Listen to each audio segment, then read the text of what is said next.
Hello students, I am Ritika Gaur. Today with this video, we will start another very interesting topic from history, socialism in Europe and the Russian Revolution. By the end of the chapter French Revolution, we concluded that the principles set by it prospered throughout the world. In this chapter, we will study about socialism and its relation with Russian Revolution. So let's begin. Before studying in detail about Russian Revolution, it is important to understand the concept of socialism. So my dear students, what is socialism? In simple words, it means common ownership.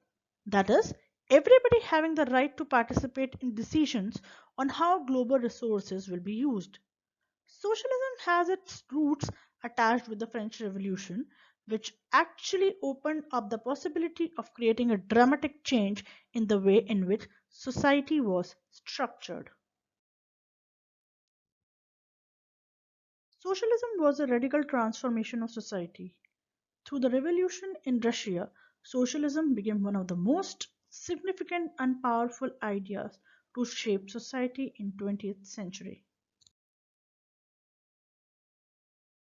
So now students, it's very important to know that not everyone in Europe, however, wanted a complete transformation of society.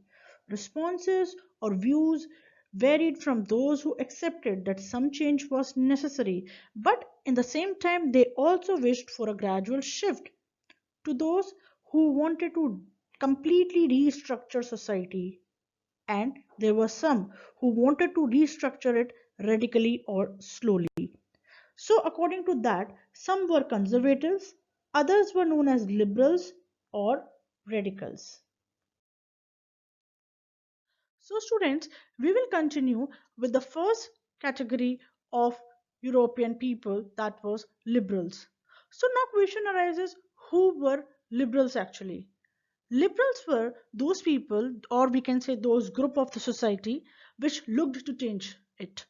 Liberals wanted a nation which tolerated all religions. They wanted to accommodate all religions in the society. Liberals opposed uncontrolled power of dynastic rulers or any autocratic rule. Along with that, they also wanted to safeguard the rights of individuals against government. Now come to the another category. They were known as the radicals. Now the question arises, who were radicals? Radicals were the community in Europe who actually wanted a nation in which government was based on the majority of a country's population. They supported women's suffragette movements, the movements which actually uh, support that women should get right to vote.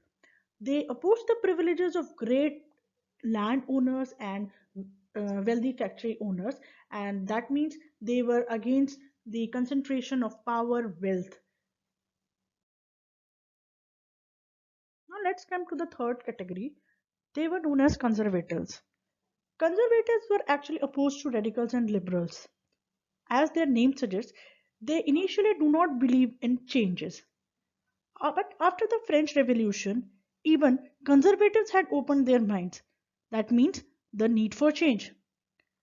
Yes, it is sure that in the 18th century, around in 18th century, conservatives had been generally opposed to the idea of change.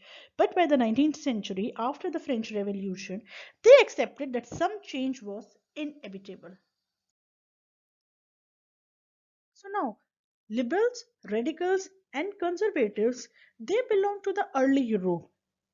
They were those people who actually witnessed the revolutions like French Revolution. But after the extreme impact of industrialization in Europe, a new type of ideology developed, that was the ideology of socialism. Socialists, who were socialists? They were actually against private property and they saw it as the root cause of all social ills of the time. According to the socialist ideology, if society as a whole rather than single individuals controlled property, more attention would be paid to collective social interest. Socialists wanted this change and they severely campaigned for it.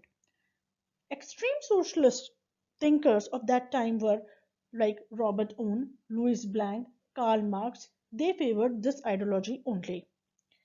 Many of the political parties were also formed in support of socialism.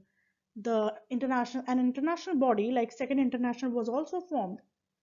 Political parties like Social Democratic Party, Labour Party, Socialist Party are such examples which actually worked in favor of the propagation of socialism in Europe.